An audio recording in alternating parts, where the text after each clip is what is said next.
आप सभी का पुनः एक बार मैं हार्दिक स्वागत करता हूं। साथियों, मैं हूं संजय सिंह यादव। साथियों, इस वीडियो में हम लोग डिस्कस करेंगे भारतीय संविधान के प्रमुख अनुच्छेदों के ऊपर। जैसा कि इसके पहले वीडियो मैंने बनाया था जिसमें मैंने 1 से 100 तक के अंतर्गत जो भी प्रमुख अनुच्छेद थे उसके ऊपर डिस्कस किया गया था।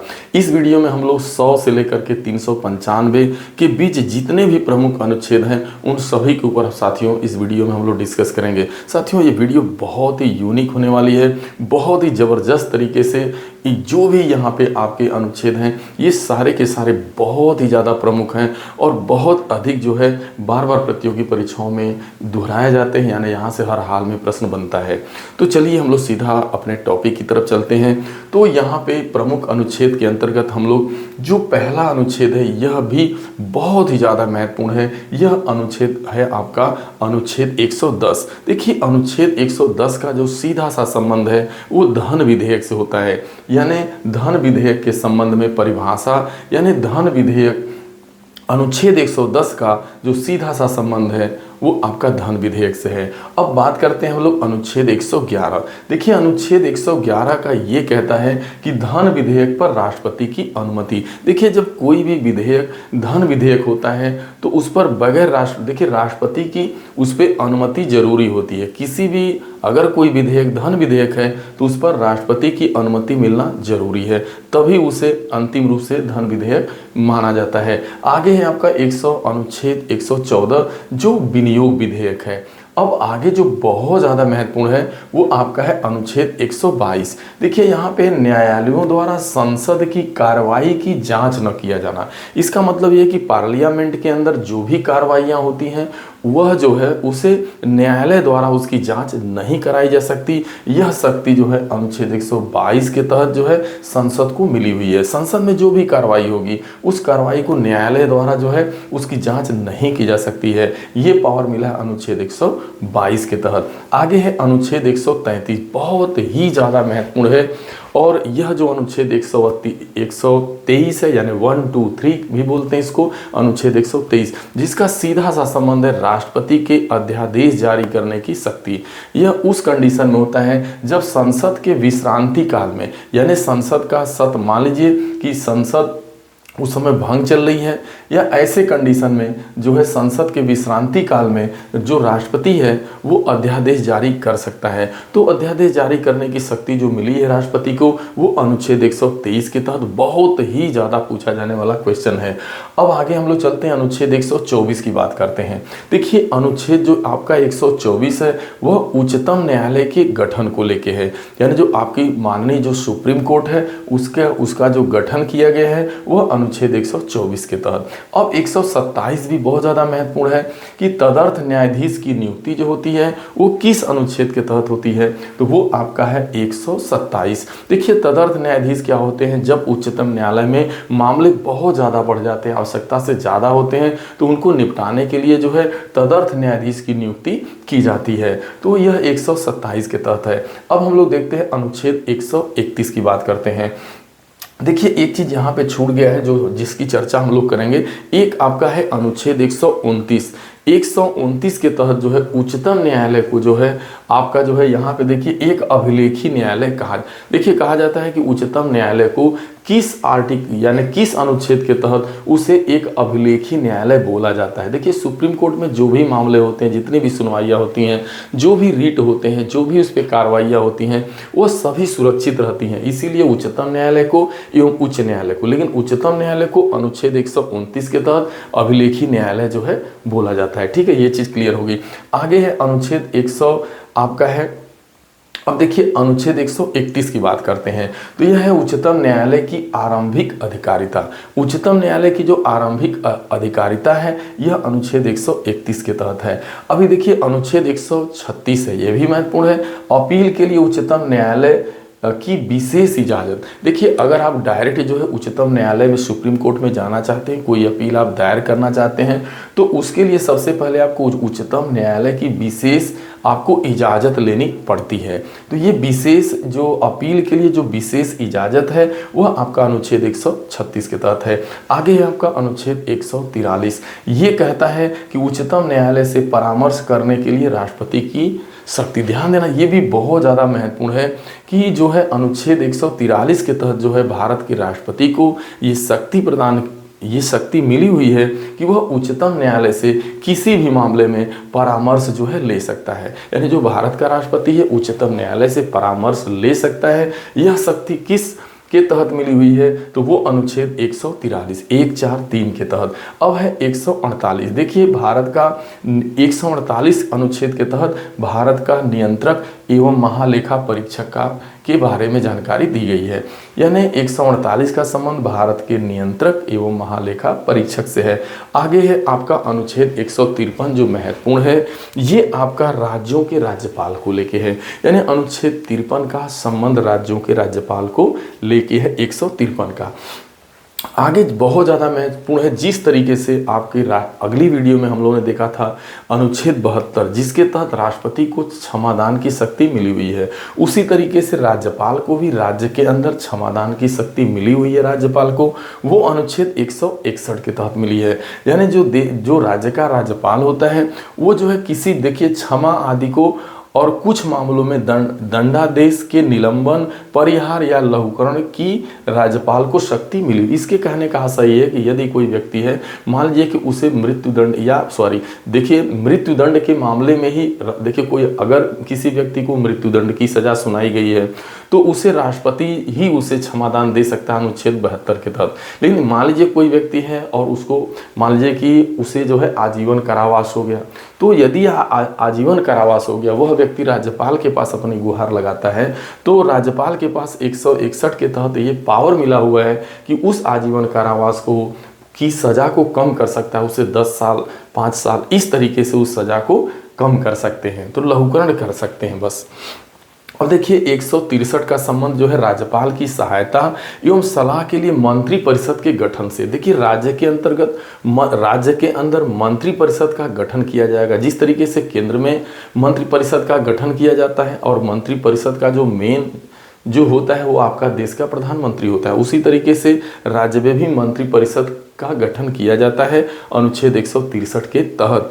लेकिन यह क्यों किया जाता है? यह राज्यपाल की सहायता एवं सलाह के लिए। ठीक है, आगे 213 क्या है? राज्य के विधानमंडल।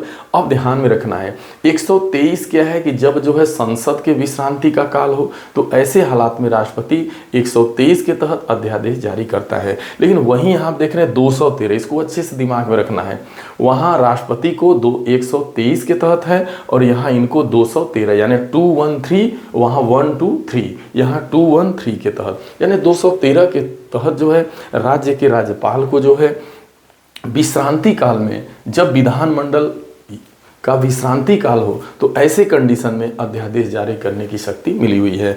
आगे है 215 उच्चतम न्यायालय। देखिए उच्च न्यायालयों का अभिलेखी न्यायालय होना। देखिए सुप्रीम कोर्ट, अभी मैंने बताया कि अनुच्छेद 129 के तहत जो उच्चतम न्यायालय उसे अभिलेखी न्यायालय बोला जाता है। लेकिन जो राज्य की जो हाई कोर्टें हैं तो उन्हें 215 के तहत उच्च न्यायालयों को अभिलेखी न्यायालय यानी उच्च न्यायालयों का अभिलेख न्यायालय होना, यानी अभिलेखी न्यायालय उसे बोला जाना। अब देखिए बहुत महत्वपूर्ण है अनुच्छेद 248। देखिए अनुच्छेद 248 में अवशिष्ट विधायी शक्तियां रखी गई हैं। जैसा कि आप जानते हैं कि भारतीय संविधान की जो 7वीं अनुसूची होती है उसमें जो है शक्तियों का विषयों का बंटवारा किया गया है। संघ सूची के विषय, राज्य सूची के विषय, समवर्ती सूची के विषय। संघ सूची के विषय पे कानून आपका जो है केंद्र सरकार बनाएगी, राज्य सूची के विषय पे राज्य सरकार बनाएगी, समवर्ती सूची के विषय पे दोनों कानून बनाती हैं। लेकिन ये कह रहा है यहाँ पे कि जो इसके अलावा जो शक्तियाँ यानी जो विषय बचे हुए हैं, यानी उसे जो इसके अलावा जो बच गए उसे जो है अवशिष्ट विषय और वो अवशिष्ट शक्ति के यानी अवशिष्ट विधायी शक्ति के तहत अवशिष्ट विषयों पे कानून बनाया जाएगा। लेकिन ये कह रहा है कि इस पर कानून बनाने का अधिकार किसका होता है? जो बची हुई है, तो बचे हुए विषयों पे जो है कानून बनाने का अधिकार आपका केंद्र सरकार का होता है, यानी यह केंद्र सरकार उसके ऊपर कानून बनाएगी। लेकिन अवशिष्ट विधायी शक्तियाँ 248 के तहत है। आगे है 249। देखिए यह भी बहुत ज़्यादा महत्वपूर्ण है, 248 और के बाद 249। देखिए 249 ये है कि राज्य सूची के विषय के संबंध में राष्ट्रीय हित में विषय बनाने के लिए संसद की शक्ति। देखिए मान लीजिए कोई विषय राज्य सूची का है, उसके ऊपर राज्य सरकार कानून बनाने का कार्य करती है, वो उसका विशेषाधिकार है। लेकिन यदि अगर कोई राज्य सूची का विषय है और चाहे तो संसद उसे राष्ट्रीय हित का विषय बना करके उसके ऊपर कानून बना सकती है। यानी संसद को ये पावर है, यानी अनुच्छेद 249 के तहत पार्लियामेंट को ये पावर मिला हुआ है कि वो राज्य सूची के विषय के संबंध में राष्ट्रीय हित में विषय, अगर उस विषय को राष्ट्रीय हित का मुद्दा है तो राष्ट्रीय हित का मुद्दा बना करके राज्य सूची के विषय पर भी कानून बनाने का अधिकार पार्लियामेंट को है। यह अनुच्छेद 249 के तहत। अब बात करते हैं अनुच्छेद 280। देखिए अनुच्छेद 280 का सीधा सा संबंध जो है वित्तीय जो वित्त आयोग से बहुत ज़्यादा पूछा जाता है। वित्त आयोग और अनुच्छेद 280 का सीधा सा संबंध वित्त आयोग से है। आगे है अनुच्छेद 300 आपका ए यानी 300 क। देखिए सबसे पहले जो है संपत्ति का अधिकार जो था वो आपका एक मूल अधिकार हुआ जो है करता था, लेकिन जो है अब उसे हटा करके संपत्ति के अधिकार को एक विधिक अधिकार बना दिया गया। अब वो नागरिक का मूल अधिकार नहीं रहा, तो उसे भारतीय संविधान में जगह कहाँ दी गई है, तो उसे अनुच्छेद 300 पहले से था, अब अनुच्छेद 300 क में, ठीक है, अनुच्छेद 300 क में संपत्ति के अधिकार को स्थान दिया गया। यहाँ लिख रहा है कि विधि के प्राधिकार के बिना व्यक्तियों के संपत्ति यानी व्यक्तियों को संपत्ति से वंचित नहीं किया जाएगा।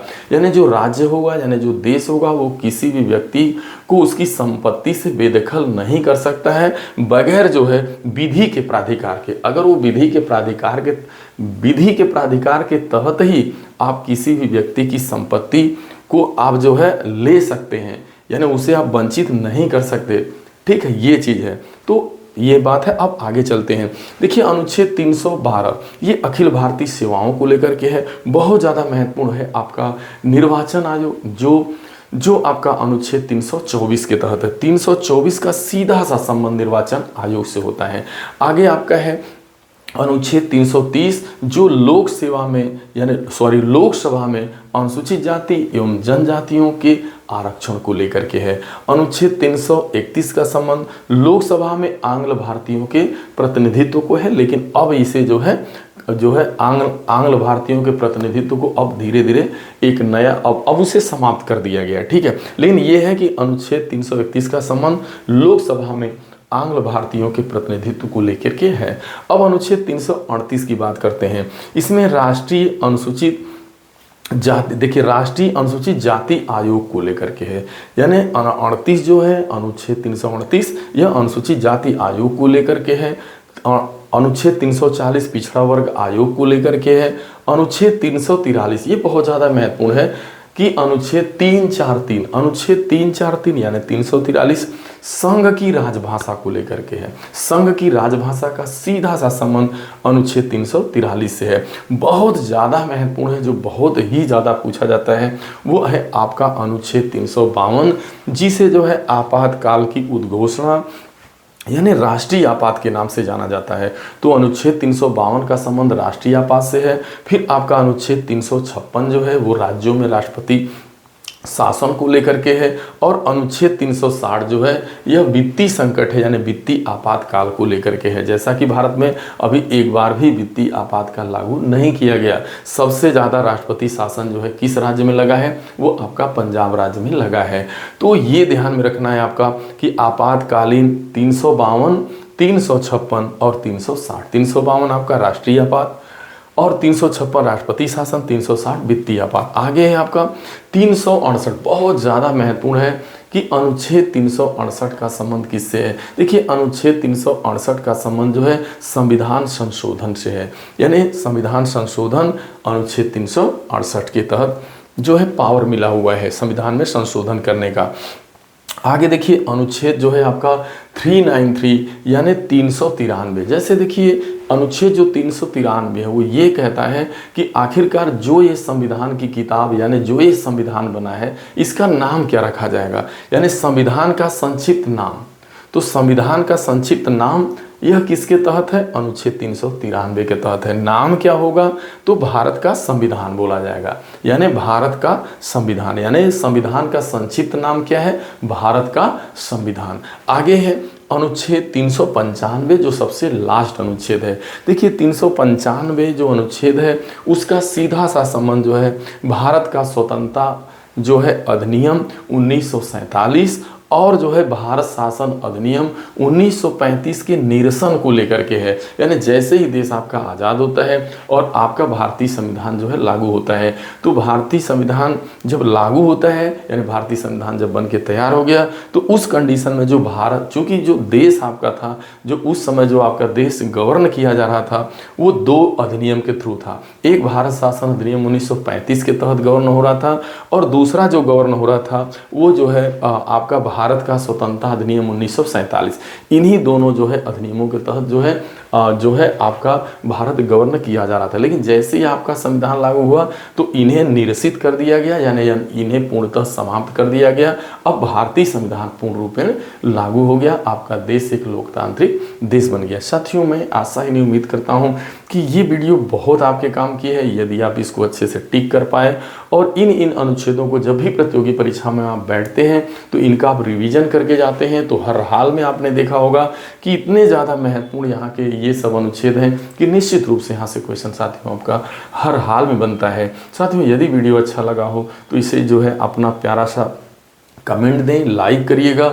यदि नए हैं अभी तक आप लर्निंग अड्डा 21 चैनल को सब्सक्राइब नहीं कर पाए साथियों, तो कृपया करके चैनल को सब्सक्राइब कर लीजिएगा। मिलते हैं अगली वीडियो में, तब तक के लिए आप सभी को ढेर सारी शुभकामनाएं।